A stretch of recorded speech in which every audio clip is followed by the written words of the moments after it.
Pagbasa ng salita ng Diyos mula sa aklat ni Propeta Jeremias. Isang bagay ang iniutos ko sa kanila, pakinggan ninyo ang aking tinig at maging Diyos ninyo ako. At kayo naman ang bayan ko. Sundin ninyo ang aking kalooban at sa inyo ako. Ngunit hindi sila nakinig at nagwalang bahala. Mas sinunod nila ang hiling ng kanilang matigas na puso at tinalukuran nila ako. Mula nang inilabas ko ang kanilang mga ninuno mula sa Ehipto hanggang sa araw na ito, patuloy kong isinusugo sa kanila ang aking mga lingkod, ang mga propeta. Ngunit hindi nakinig ang mga taong ito sapagkat matigas ang kanilang ulo. Nagwalang bahala sila at mas nagpakasama kaysa sa kanilang mga ninuno. Masasabi mo sa kanila ang lahat ng ito, pero hindi sila makikinig. Matatawag mo sila pero hindi sila sasagot. Sabihin mo ito sa kanila. Ito ang bansang hindi sumunod kay Yahweh o tumanggap ng pagtutuwid. Napawi na ang lahat ng katotohanan sa kanilang mga labi. Ang salita ng Diyos. Salamat sa Diyos. Isang mapagpalang araw po sa ating lahat, mga kapunla.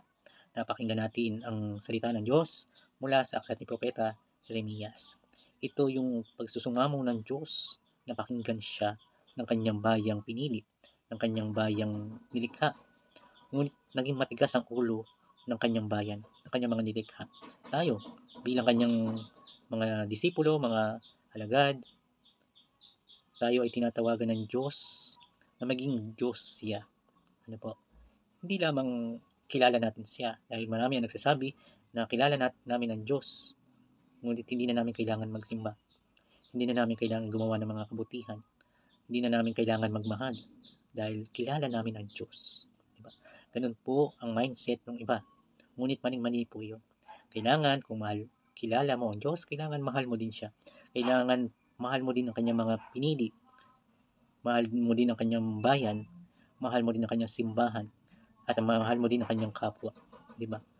Kaya nga sabi ni Jesus, ang gawin mo sa mga pinakamaliliit na ito ay ginawa mo sa akin. Kaya napakahalaga ng ating pagmamahal, ng ating mga gawa. Mabuti man ito at tayo ay napapaangat nito sa disposisyon na tayo ay iniibig ng Diyos.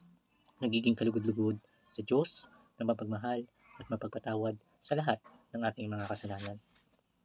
Kaya naman mga kapatid, ipanalangin natin sa araw na ito at tayo bilang kanyang mga alagad sa panahon ng Kwaresma ay makapanumbalik sa kanyang pagmamahal, sa kanyang pag-ibig para tayo din ay makapaglaan ng pag-ibig sa ating kapwa, sa ating mga minamahal na kapatid ng ngailangan. Amen. Atin pong dalasalin ang Baginong Maria bilang pasasalamat sa ating mahal na ina, sa kanyang paggabay, sa kanyang pananalangin sa atin. Baginong Maria, napupuno ka ng grasya, ang Panginoon Diyos ay sumasa iyo.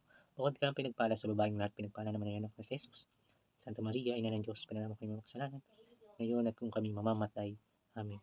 At pagpalain tayo ng makapangyarihan Diyos Ama, Anak at Espiritu Santo. Amen. Ingat po at God bless po sa ating lahat.